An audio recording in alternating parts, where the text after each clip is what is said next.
रामकृष्ण हरी माऊली. नमस्कार. अवघ्या महाराष्ट्राचे लक्ष लागून असणाऱ्या माऊलींच्या पालखी सोहळ्याची तयारी पूर्ण झाली आहे आणि माऊलींच्या पालखीचे प्रस्थान, मुक्काम, उभे रिंगण, गोल रिंगण, बंधुभेट याविषयीचे वेळापत्रक आळंदी संतश्रेष्ठ ज्ञानेश्वर माऊली संस्थान यांच्याकडून जाहीर झालेले आहे. लाखोंचे भाविक या वारीमध्ये असतानाही अगदी शिस्तबद्ध, कोणतेही गैरप्रकार न होता ही वारी शांतपणे दरवर्षी पंढरपूरकडे रवाना होत असते. अहो, महाराष्ट्राचेच काय, अवघ्या जगाचे लक्ष वेधून घेणारी, परदेशी नागरिकांनाही भुरळ पाडणारी आपली ही अशी महाराष्ट्राची शेकडो वर्षांची परंपरा असलेली ही वारी रामकृष्ण हरी पुंडलिक वरदे हरी विठ्ठल या गजरामध्ये पार पडते. ती केवळ वारकरी आणि भक्तांच्या श्रद्धेमुळे आणि माऊलींच्या आशीर्वादामुळे. आषाढी वारीसाठी वारकऱ्यांचे आराध्य दैवत असलेल्या संत ज्ञानेश्वर महाराज पालखीचे प्रस्थान 8 जुलै रोजी बुधवारी दुपारी 3 वाजता आळंदीतून होणार आहे. हा 33 दिवसांच्या या पवित्र प्रवासानंतर हा सोहळा 8 ऑगस्ट रोजी पुन्हा आळंदीत परतणार आहे. तर आजच्या व्हिडिओमध्ये माऊलींच्या पालखींचे प्रस्थान वेळापत्रक, त्याचबरोबर मुक्काम वेळापत्रक आणि रिंगण सोहळा कोठे कोठे होईल याविषयी आपण माहिती घेणार आहोत. तर व्हिडिओ शेवटपर्यंत नक्की पहा आणि व्हिडिओ आवडल्यास तुमच्यासारख्याच भक्तांना, माऊलींना हा व्हिडिओ शेअर करा आणि कमेंटमध्ये रामकृष्ण हरी लिहायला विसरू नका.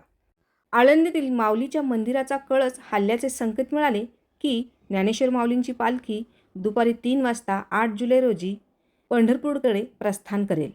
आळंदीतील भक्तांच्या दर्शनासाठी पालखी 8 जुलै रोजी आळंदीतील गांधीवाडा येथे मुक्कामास असेल, तर 9 जुलै रोजी ही पालखी सकाळी 6 वाजता पुण्याकडे रवाना होईल. आळंदी ते पुणे हा 30 किलोमीटरचा प्रवास करून पालखी पुण्यामध्ये पोहोचेल आणि या पालखीचा 2 दिवस मुक्काम पुण्यामध्ये असणार आहे, 9 आणि 10 जुलै. आणि हा मुक्काम भवानी पेठेतील विठ्ठल मंदिरात असणार आहे. 2 दिवस मुक्काम करण्याचे कारण असे की पहिल्या दिवशी 30 किलोमीटर अंतर कापल्यामुळे वारकऱ्यांना विसावा मिळावा म्हणून 2 दिवस मुक्काम पुण्यात असेल.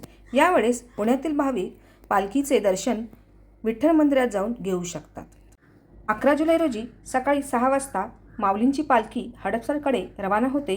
या ठिकाणी दुपारचे भोजन घेऊन पालखी दिवे घाटाकडे रवाना होते. दिवे घाटातील नयनरम्य निसर्ग पाहत ही पालखी सासवडमध्ये संध्याकाळी मुक्कामास येते.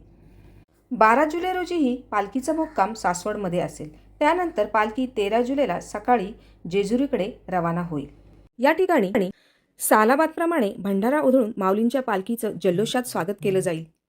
14 जुलै रोजी पालखीचा मुक्काम वाल्हे येथे असेल, तर 15 जुलै रोजी माऊलींच्या पादुकांना नीरा स्नान घालण्यात येणार असून त्याच दिवशी पालखी लोणंदला मुक्कामी असेल.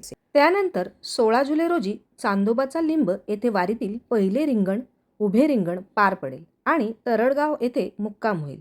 वारीचा पुढचा प्रवास 17 जुलैला फलटण, 18 जुलैला बरड आणि 19 जुलैला नातेपुते असा असेल. 20 जुलै रोजी पुरंदवडे येथे पहिले गोल रिंगण झाल्यानंतर माळशिरसमध्ये पालखीचा मुक्काम असेल. यानंतर 21 जुलैला खडूस फाटा येथे दुसरे गोल रिंगण आणि वेळापूर येथे मुक्काम होणार आहे. तर 22 जुलैला ठाकूरबुवा समाधीजवळ तिसरे गोल रिंगण आणि टप्पा येथे ऐतिहासिक बंधुभेट होऊन वारी बंडी शेगावला पोहोचेल.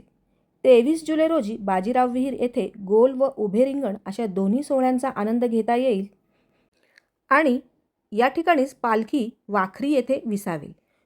24 जुलैला इसबावी इथे तिसरे उभे रिंगण होईल आणि त्याचबरोबर पादुकांची आरती झाल्यानंतर माऊलींची पालखी पंढरपुरामध्ये प्रवेश करेल. हा वेळापत्रकाचा व्हिडिओ तुम्हाला नक्कीच उपयोगी पडेल अशी आशा करते आणि हा व्हिडिओ आवडल्यास नक्की व्हिडिओला लाईक करा, कमेंट करा आणि शेअर करा. वेळात वेळ काढून व्हिडिओ पाहिल्याबद्दल धन्यवाद. रामकृष्ण हरी.